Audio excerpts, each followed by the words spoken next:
My name's George Ganey. I'm the founding partner of Ganey Law Group.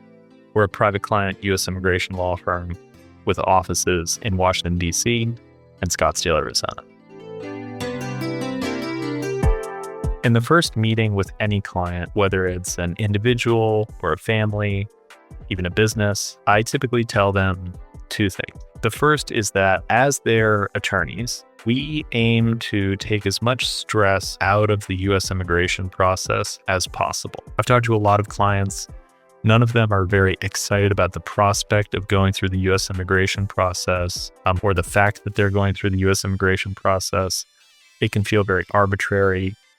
Clients often express a feeling of like a real lack of control. And so we sit down and aim to take all of the difficult, complicated parts of a client's particular case, take those on, and allow the client to go out, live their life personally and professionally the way that they want without the stress and pressure of, what am I going to do about this immigration issue?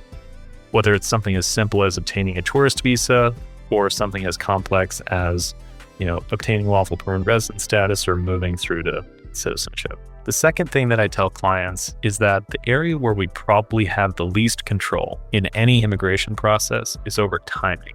And time's a very valuable asset. It governs us all. We can control the quality of our legal work. We can control putting together a great strategy. In complicated cases, putting together a great team. We can control excellent communication with clients. But things like government processing times, visa interview availability, whether a child might age out or not, shifting policy, these are things that we can't fully control. We can try to predict them to the maximum extent possible, but we can't fully control them. And so we aim to understand what clients' goals are, what they want to achieve, and then make sure that timing and risks or opportunities related to time are fully assessed and baked into the strategy that we build for the client.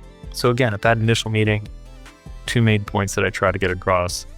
First is we're here to take on the really difficult parts of your case. We're here to take stress out of the immigration process. And number two is as we move through this whole thing together, we're going to be really respectful of time, of yours, mine, and the timing risks that may affect a particular client's case.